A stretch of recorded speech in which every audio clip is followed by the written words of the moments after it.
Hey, it's Tyron here. I just wanted to share with you guys a book that I've been reading lately. It's called Put Your Heart in Your Mouth. It's by Dr. Natasha Campbell McBride. She's the author of the book Gaps. If anybody's heard me talking about the Gaps diet, it's a gut and psychological syndrome. It's all over the world right now, and she's had years and years of experience with dealing with people's guts, as I talked about in the previous blog post, about getting people's guts to function properly, which deals with almost every single problem in their body. She's a believer that every disease starts in the gut. So she wrote this other book called Put Your Heart in Your Mouth, and she basically goes through how the theory, the diet heart hypothesis that says that saturated fat and cholesterol leads to heart disease is an absolute joke. And she goes through research after research after research showing that it's absolutely not true. That actually cholesterol and fat is essential for your heart and for your health, and that you're going to have heart disease and atherosclerosis and other problems like that if you cut out the fat and you cut out the cholesterol. So I just wanted to take a few points here and just read them to you, just to I don't know if you believed in the diet heart hypothesis, that it was that fat was related to heart disease, but I just wanted to help you, to just give you some understanding in that area. I've been learning about this stuff for years, and I just came across this book that solidified what I already believed, that there's no relation between saturated fats, cholesterol, and heart disease. So I kind of want to read a lot, but if it goes too long, I'll just stop it and maybe we'll do another video some other time. But this one physician, his name's George Mann. He's an American physician and scientist. And this is what he said about the diet heart hypothesis that was started back in 1953 by Ancel Keys. He said, "The diet heart hypothesis is the greatest scientific deception of this century, perhaps of any century."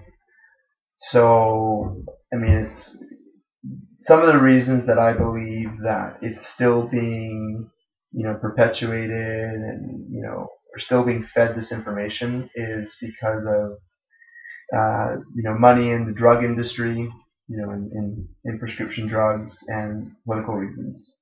But we need to educate ourselves on the facts and not just believe, the conventional wisdom that we're told. So, as I was saying, also in a previous video, that this hypothesis first started in 1953 from Ancel Keys' research, where he basically, I'll read this here, the hypothesis stated that dietary fats, including cholesterol, cause heart disease, and by avoiding these foods, we can avoid developing heart disease.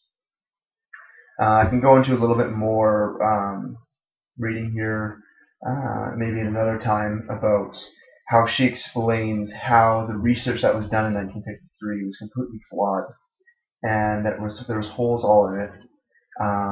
But somehow the politicians maybe of the day and drug companies just latched onto this and just ran with it, and it seems like people are starting to get the idea now that there is no connection, but it's still perpetuated with statin drugs and cholesterol lowering drugs, and avoid saturated fat and don't eat butter, and all that kind of stuff. And we're encouraged to use vegetable oils, and they're putting trans fats in food, certain foods nowadays. It's just it's still encouraged, it's still perpetuated that saturated fat and cholesterol will lead to heart disease. So again, I just wanted to read a couple more things here. I'd like to read the whole book to you, but that would probably bore you, so I'll just give you the good stuff. Just a few points here, and she just goes through like just research after research, like point after point, just 50 to how many points she has here. She goes through, about 30 some odd points of just research after research showing that there's no connection between the lowering of saturated fat and the lowering of cholesterol will lead to improved heart. She actually shows in the research, not her own research, but in the scientific research, it's just the opposite is the case. For instance, researchers in France found that old women with a high level of cholesterol live the longest and the healthiest lives, while women with low cholesterol are 5 times more likely to die early. And all of these things I'm going to read, she has references to each one, and it's not just one study. This one, there's 6 studies that show that specific point. Another one is the majority of studies show that men, just like women, die more from heart disease and other health-related problems if they have low cholesterol levels. Another one is many studies have shown that in old age, cholesterol is protective. Old people with high cholesterol live longer than people with low cholesterol. In fact, it is dangerous to reduce cholesterol in old people. Another one, study after study in many countries has demonstrated that it is impossible to reduce your blood cholesterol. Okay, that's a pretty staggering point. Or the death rate from heart disease by a low-fat, low-cholesterol diet. And that's what we're told to consume, right? A low-fat, low-cholesterol diet, specifically for heart disease. In fact, animal fat and cholesterol in the food we eat have virtually no effect on the level of our blood cholesterol. Why?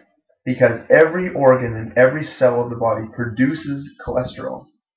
Now, when I first learned that a few years ago, I was just amazed that your body will actually produce more cholesterol than you could ever consume in your food. And I think she makes that point here. When we eat lots of cholesterol, the body produces less. And when we eat less cholesterol, the body produces more. And another point in the book, she does mention that you could not consume enough cholesterol or more cholesterol than your body will actually make. And if I get into hopefully a few more points here in this video, I'm going to share that cholesterol is so important in your cell formation, and it's an antioxidant. You know, people are taking blueberries and acai berry and all these excellent antioxidants, but cholesterol in itself is an antioxidant. So it's just, the research is just, it's all over the place, and I want you guys to be informed of it. Another point here, she talks about the statin drugs, which are, you know, the cholesterol lowering drugs. She says statins appear to produce an increased risk of cancer development, breast cancer in particular, in animals and humans. Other side effects include liver damage, nerve damage, short temper, cognitive decline, memory loss, and violent behavior. And another point she makes too about the statin drugs. A lot of people take coenzyme 10, which is something that your cells need to produce energy. Some people supplement with it and, you know, take it just for feeling better.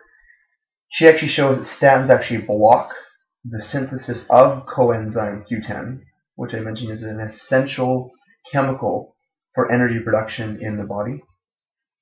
Another staggering point that I didn't know until reading from her book was that memory loss is a very serious result of statin therapy. In fact, it is possible that a considerable part of the memory loss epidemic in our aging population is due to our ubiquitous statin prescriptions. Our human brain is very cholesterol hungry. It takes 25% of all body cholesterol and uses it for many vital jobs.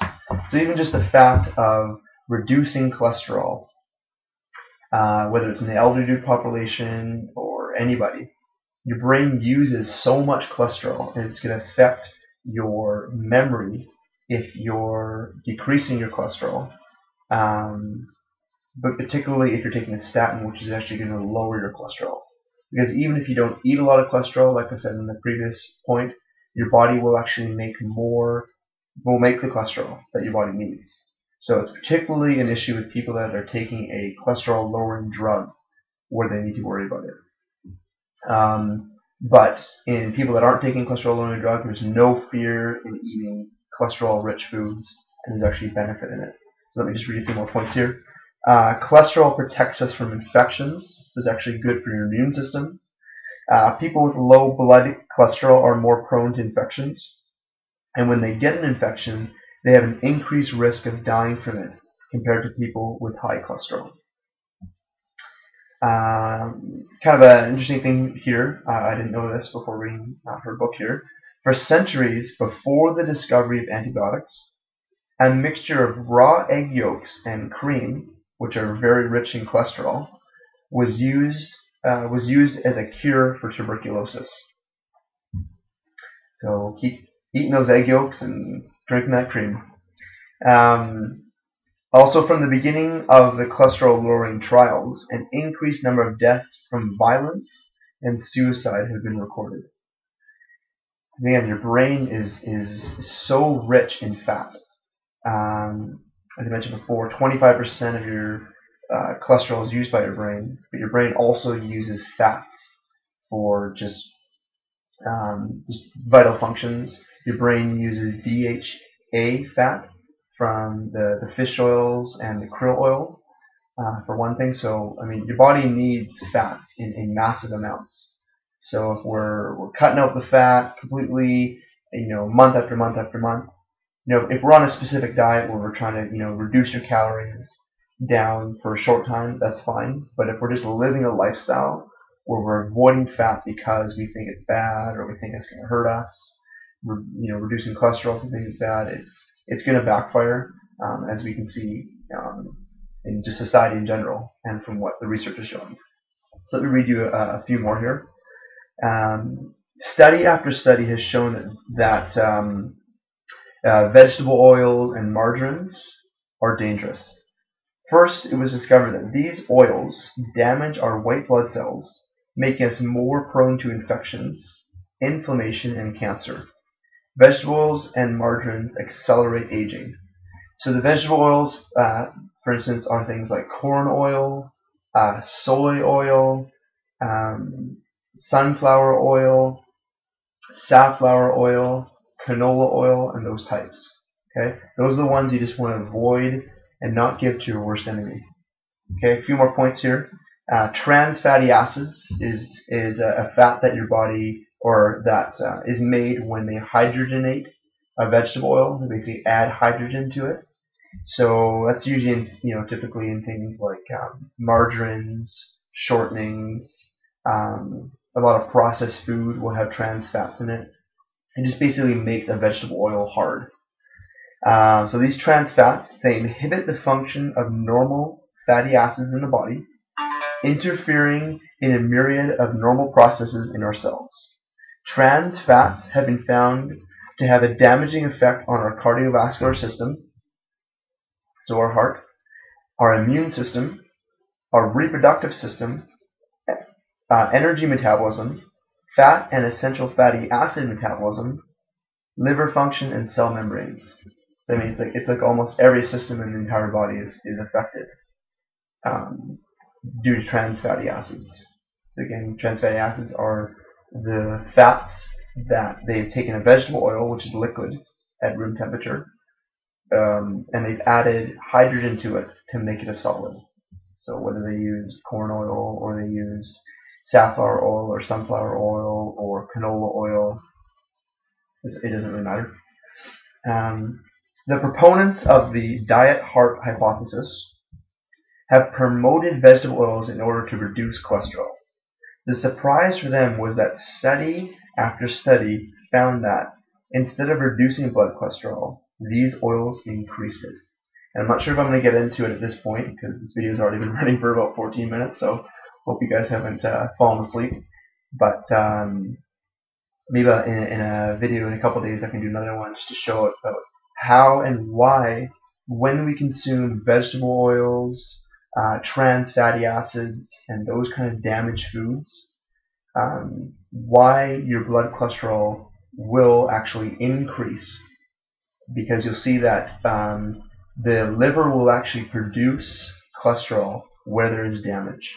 And these oils cause damage in your blood vessels, so your liver has to constantly pump out LDL cholesterol to cause repair in that area. So that's basically one reason why they were seeing, even though they said to eat these vegetable oils, why they saw a huge rise in cholesterol, which they thought was bad. Which the reason why the body is producing more cholesterol because there is damage going on, but it's not the cholesterol that's the problem. Cholesterol is not the issue. It's that these other offending foods are causing damage and scarring in the blood vessels that the body has to produce and release the cholesterol for repair. Okay, let me just maybe get a few more points here, just to encourage you guys to eat more fat and eat more butter and eat more foods that are rich in saturated fats, rich in cholesterol. Maybe I'll just share with you a few foods that you can eat that are rich in these in cholesterol. One of them, the richest source, is caviar, which probably most people don't eat. I don't eat caviar. I probably will now since learning about this, but I haven't eaten that barely ever. Second one is cod liver oil. Contains a lot of cholesterol. Fresh egg yolks are third on the list with a high amount of cholesterol. They get about 424 milligrams of cholesterol per 100 gram serving. I typically have anywhere from 2 to 3 egg yolks every single day. So I definitely encourage you guys to do that. If you are going to be using egg yolks, definitely use the good quality eggs, the ones that are free range, the ones that are organic, and that are omega-3. Don't use the commercial, they call them battery eggs, the ones that are just mass produced. You'll notice a difference if you crack open a good quality egg and the battery eggs. The yolk color is completely different. So you want to be a nice dark, rich orange, which for one means that there's more nutrition in it, and second, it means that the omega-3 fatty acid content, which you want, is going to be a lot higher. And the cholesterol would probably be a lot better too. Fourth on the list is butter, which gives you 218 milligrams of cholesterol per 100 gram serving. Cold water fish and shellfish, such as salmon, sardines, mackerel, and shrimps, have a very good level of cholesterol. And it's funny too, the point she makes here is that the proponents of the low cholesterol diets tell you to replace meats, which they say are bad for you, with fish, because they want you to eat less cholesterol. And fish are some of the highest cholesterol foods out there. So that just shocked me when I saw that. And then another one on the list is lard. That would be like beef lard or pig lard or lamb lard that you can use for cooking, or just it's in your meat source when you're eating it. Great source of cholesterol. Maybe I'll just read one or two more points here. There's so much, so I'll have to make maybe 2 or 3 videos. She says, these foods give the body a hand in supplying cholesterol, so it does not have to work as hard to produce its own, right? Because the body's going to produce it either way, whether you're eating it or not. What a lot of people don't realize is that most cholesterol in the body does not come from food, as you mentioned before. The body produces it as is needed. Scientific studies have conclusively demonstrated that cholesterol from food has no effect whatsoever on the level of our blood cholesterol. Why, she says? Because cholesterol is such an essential part of our human physiology that the body has very efficient mechanisms to keep blood cholesterol at a certain level. When we eat more cholesterol, the body produces less. When we eat less cholesterol, the body produces more. As a raw material for making cholesterol, the body can use carbohydrates, proteins, and fats, which means that your pasta and bread can be used for making cholesterol in the body. It has been estimated that in an average person, about 85% of blood cholesterol is produced by the body. That's amazing. While only 15% comes from food.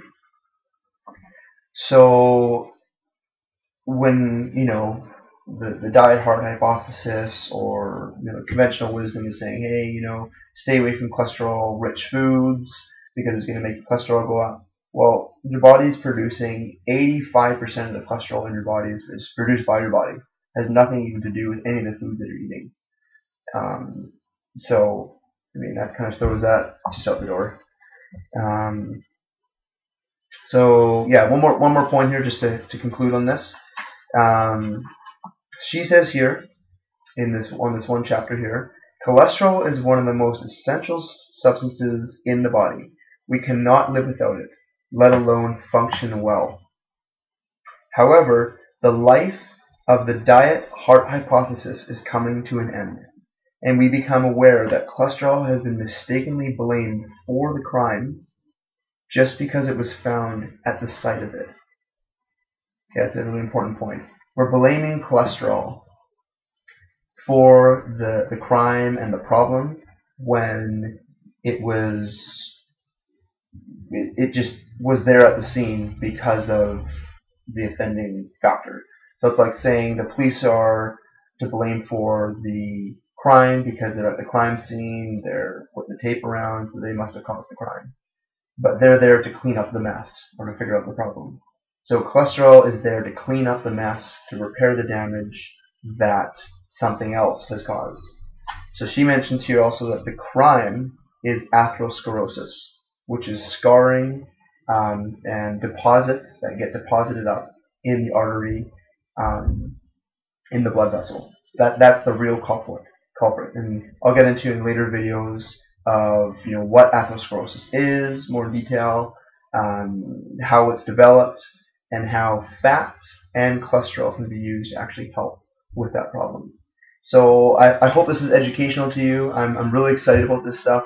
I hope you can see that, and I hope you guys can get excited about it. And just if you don't have time to kind of read the research or even read this book, again, it's Put Your Heart in Your Mouth by Dr. Natasha Campbell McBride. If you don't have time to do that, then just take this kind of information and apply it to your diet, apply it to your lifestyle, because if you're going to be living by what they're telling us, the politicians are maybe telling us, or the conventional wisdom or the media, you're going to have problems down the road. You're going to have diseases or whatever else is going to happen, or you're going to be taking 1, 2, 3, or 4 drugs to deal with certain conditions.